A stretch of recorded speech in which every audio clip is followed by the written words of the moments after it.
sa Mahiwagang Burnay. Mula sa Mahiwagang Burnay. Sa Mahiwagang Burnay.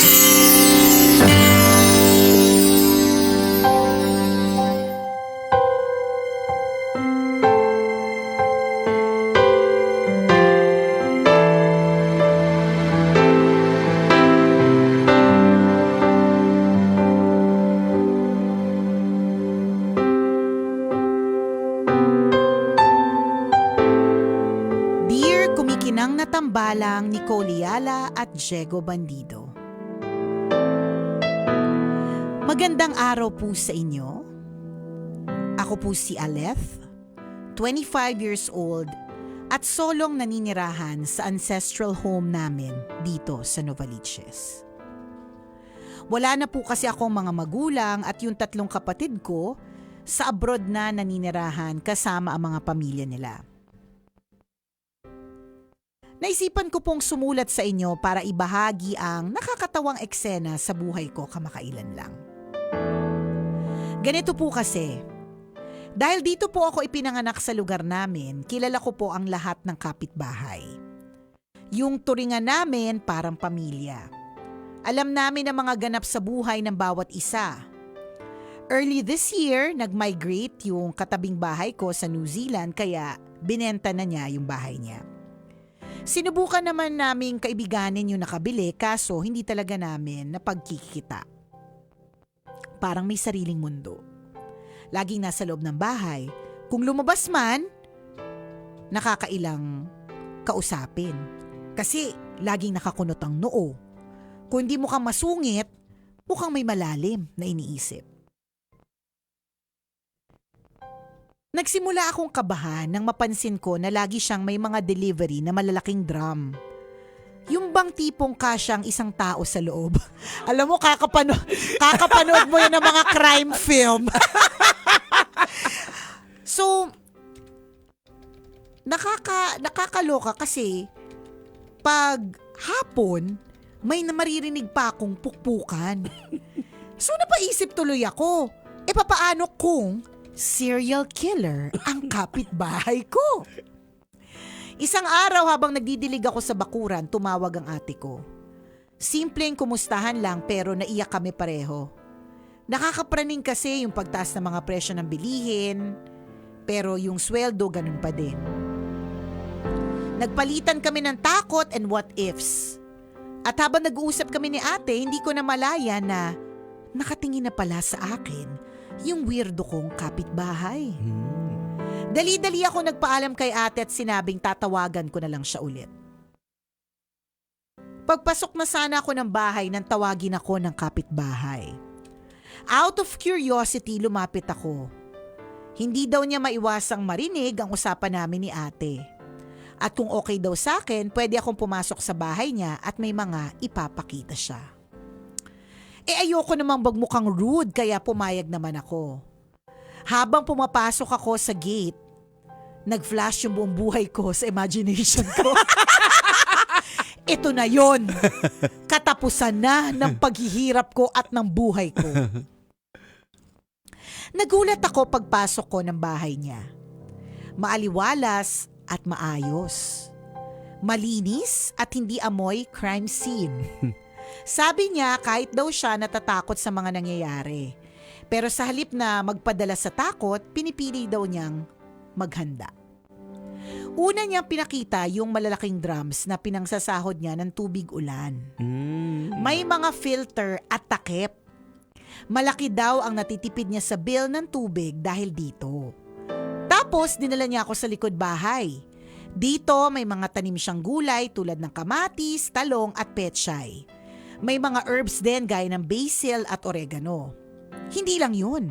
May stock siya ng canned goods, first aid kits, flashlight at extra batteries. Wow. May go bag pa siya na ready anytime. Ikaw, Nicole, may go bag ka na? Ha? Wala, hindi na kasi uso eh. Tsaka di ba yung problema ko sa go bag? Paano kapag ka nag-earthquake, paano ko pa siya hahanapin? So, wala na lang akong go bag. Anyway, hindi naman pala siya serial killer, Nicole and Diego. Prepared lang. At overthinker lang pala ako. Doon po ako natauhan. Habang ako ay nag-iipon ng kaba at haka-haka, yung kapitbahay ko naman ay nag-iipon ng mga bagay na makakatulong sa oras ng pangangailangan. Simula po noon, naging magkaibigan na kami. Tinuruan niya ako kung paano maging handa, hindi lang sa sakuna, kundi pati sa buhay. Natuto ako magtanim, mag-imbak, at higit sa lahat, mag-isip muna bago mag-imagine ng buong krimen. Hindi naman masama ang pagiging kakaiba. Minsan, ang delikado yung magpapadala ka sa sariling imahinasyon. Salamat po sa pagbasa ng sulat ko. Ang inyong kumikinang na tagapakinig, Aleph. Aleph! Hey, Bata-bata mo naman, 25? Oo, ganyan talaga. Kami nga 45 na. Ay, ano na ba tayo? 35. Ay, wala naniwala na 35 lang tayo. Yun yung problema ng mga overthinker. Oo, correct eh. Kami nga, kumbaga, Diego mentioned about your youth o yung kabataan. Huwag ka mag-alala kasi batang-bata ka pa, praningning, overthinker, ganyan. Normal naman din yan. Kami nga at this age na mas matanda kami ng 2 dekada sa'yo, minsan may pag-overthink pa rin na nagaganap. Totoo din naman, better safe than sorry. Yes. Mas maganda rin lang naman yung ikaw ay alive, alert, and enthusiastic, di ba? Versus yung wala kang pake, serial killer na pala yung nasa tabi mo, di ba? Pero una sa lahat, hindi po na lahat ng tao na may drum ay nagbabalak na ilagay ka doon, sementohin at parang hindi ka na makita from the face of the earth.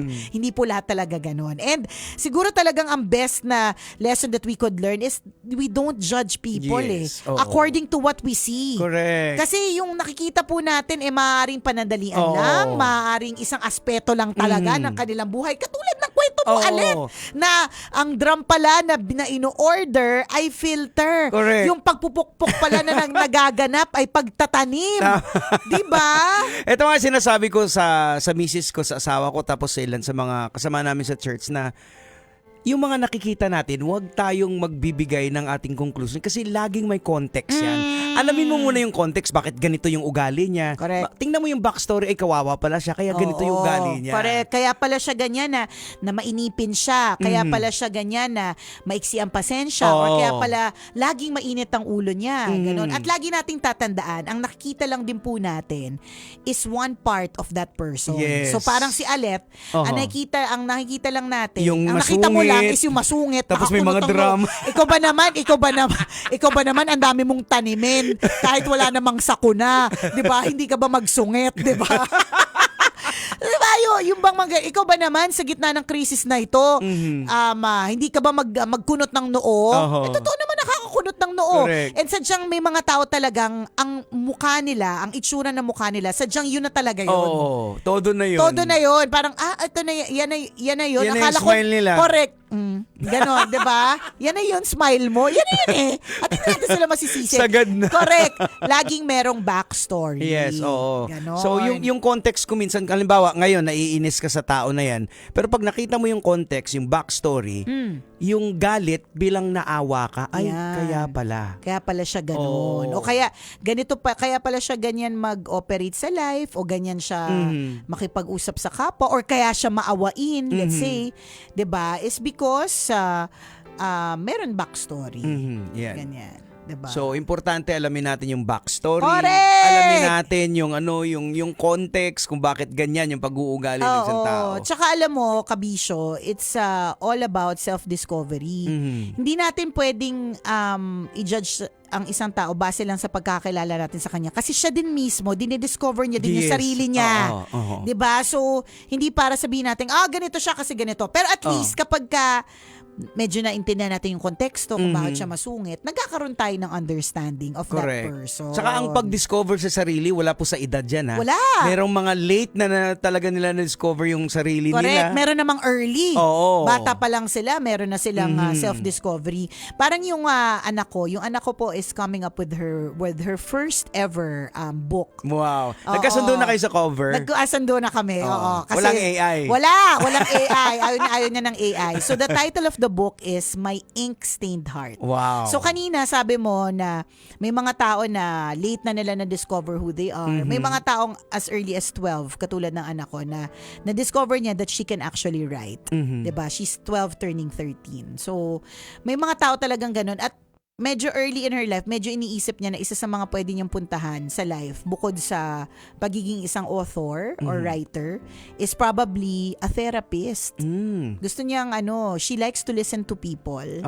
Gusto niyang, she likes the feeling of people trusting her. Wow. May mga gano'n. Na bata pa lang alam na nila. 'Di ba? May mga kakilala ko na parehas ko yung edad, hanggang ngayon hindi pa nila alam ang gusto nila sa buhay. Totoo. Pero, it doesn't make them bad people as well. Correct, Talagang sadyang ang self-discovery ay lifelong naman po Oo, yan. tama. Habang nabubuhay ka, pwede kang merong ma-discover sa iyong sarili.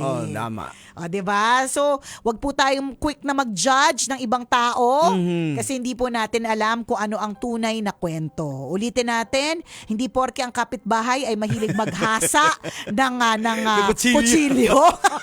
Ibig sabihin na nito, ikaw ang next victim. Serial killer Correct, ka. serial killer ka agad. Medyo iwas-iwas din po tayo sa pagnood ng mga nakakatakot na panoorin Ayan. na nagkakaroon ng negative impact tungkol sa ating mga kapitbahay. Grabe, no? Ang nakakatakot talaga, lagi siyang may delivery ng drum. Di ba? Kaya pala sumusungit dahil pangit yung drum na na dineliver. Oo. Gusto niya mag-imbak na maraming tubig. Mahinang klase yung na-deliver na drum sa kanya. Ang laki-laki, hindi niya Correct. ma-dispose. Diba? So, lagi may kwento, lagi may konteksto o dahilan kung bakit ang isang tao ay ganyan. So, Ayan. let's just be more understanding. Yan ang pinaka-importante ngayon. Of other people. Kasi, again, hindi natin alam kung ano po ang kwento ng buhay nila. Yung simpleng manong driver na nasakyan mo ngayon. Totoo parang yan. panay hampas ng manibela, parang Correct. tunog yung bibig. Nagtasaltik, ganyan. Oo. 'Di ba? Di mo alam yung gutom siya. Correct. Oo. Iniwan niyang gutom Wala yung na siyang pamilya niya. Wala na siyang maiuwi na Wala siyang maiuwi. Di ba? Grabe yung crisis niya. Speaking of crisis kanina, kasi nag-aabang ako na mag-jeep ako kanina. May pinuntahan lang. Malapit lang. Mga 15 minutes ako nakatayo doon. Halos wala nang jeep na bumabiyahe. Kung may dadaan man puno, so hindi ka rin makasakay. Diba? So ganoon na siya kahirap yung buhay. Correct. Kaya maiintindihan mo kung bakit Oo, yung nakakunot yung noo. Yung driver kasi yung pasahero. Alam mo nga kulang. yung let's be a little more understanding mga kabisyo, kung whatever help that we can share to other people, especially sa mga tsuper. Kaya nga Yes. kami po dito sa tulong ng ACS, ng Charm Fabcon Purple Eternity. Yes. Tuloy-tuloy yung pamimigay natin ng libreng boundary para sa mga tsuper. Tama. Kasi alam po namin na hindi po madali ang Correct. inyong pinagdadaanan. Ayan. Merong isang driver nga dito kanina nag-claim na parang uubos. Hindi mo ba na-meet? Hindi ko na-meet. Yung kapwa ko Ilonggo, si Kuya nakikinig ngayon, talagang uubusin niya yung energy mo. Talaga. Tuwang-tuwa siya. Then nakakuha Talagang. siya ng 1.5. Oo, sabi niya, Sir, last year pa ako nag-register, ngayon na Ang cute! Nakakatawa naman, di ba? Alam niyo po, sa totoo lang, yung tip na pwede niyo ibigay sa chopper will go a long way. Yes, oo. Dagdag din po yan sa Kahit konting barya, sa crudo. halimbawa, yung pamasahe, 13 pesos, kung may 15 pesos ka, Uy, malaking ibigay mo bagay na yun sa kanila eh. Di ba? Kasi Sobra.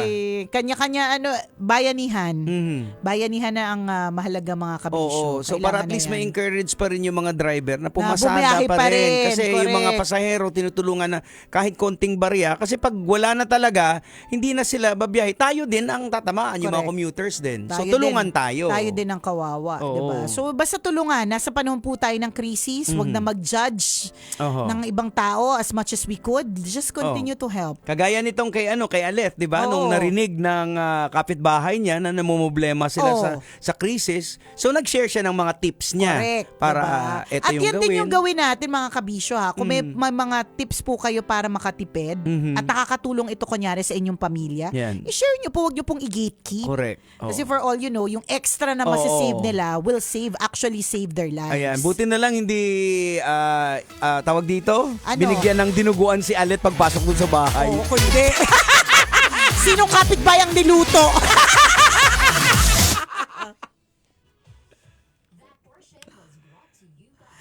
Ay, paano kaya pag gano'n, ano? Halimbawa, parang, halimbawa ito. ikaw yung alet. Oo. Oy, kain muna tayo. Meron Tapos ang akong- hinain, dinuguan, di ba? May puto ako dinuguan. Correct. Kakainin mo ba? Hindi. As an overthinker, gets ko si Alet eh.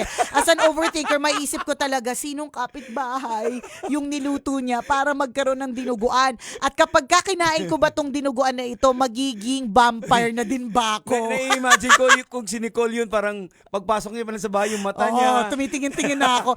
Saka magtitingin-tingin na ako ng kung paano ko i-exit. Baka may mga deliri doon sa Oo, lababo.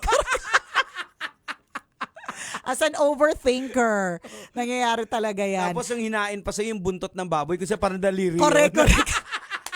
Pero sa totoo Lumutang.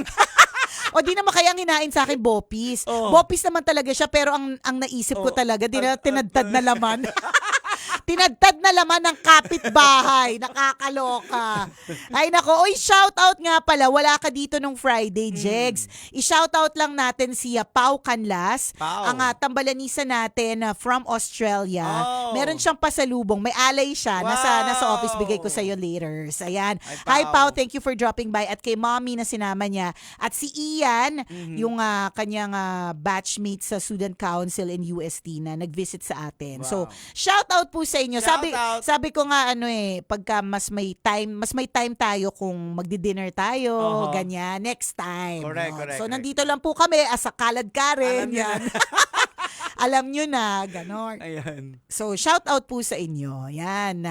At dun sa mga kabisya natin na patuloy na naghahanap ng extrang pagkakitaan, you can never go wrong with gold, mga kabisyo. Yan. So, if you want to be Oo. a reseller or a franchisee, open na for franchising ang Mayat de la Rosa Fine Jewelry. Ayan. Siyempre, doon na kayo sa mapagkakatiwalaan. Correct. Doon na tayo dun sa expert, Oo. yung 2 dekada nang Correct. sisilbi sa industriya nito ng ginto. They know, Oo. they are the alpha. Ayan. Yan, alam nila ang kanilang ginagawa. Mayat de la Rosa Fine Jewelry. Tama.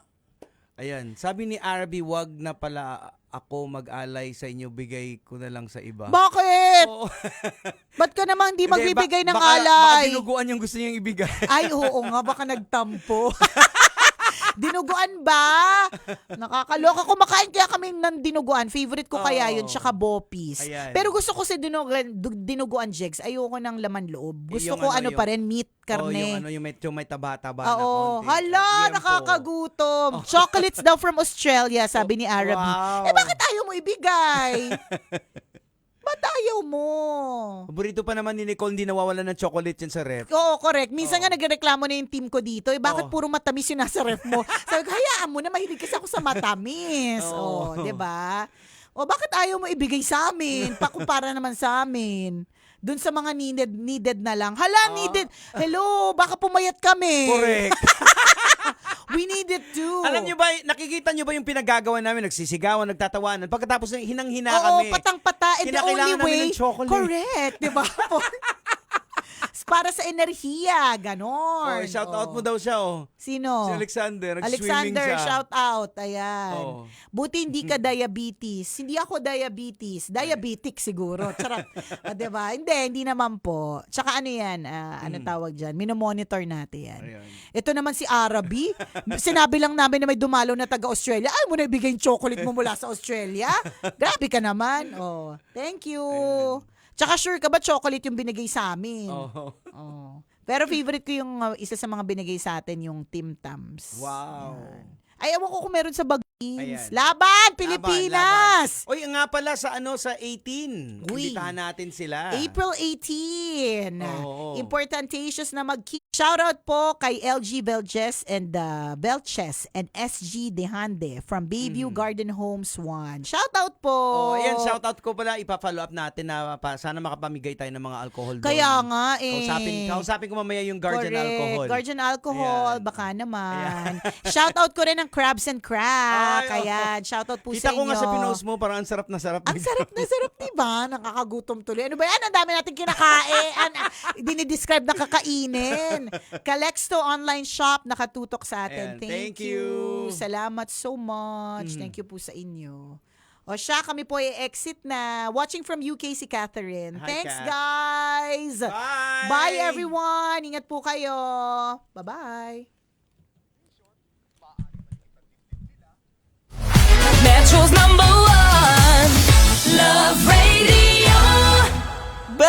sake!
Tuloy ang ligaya.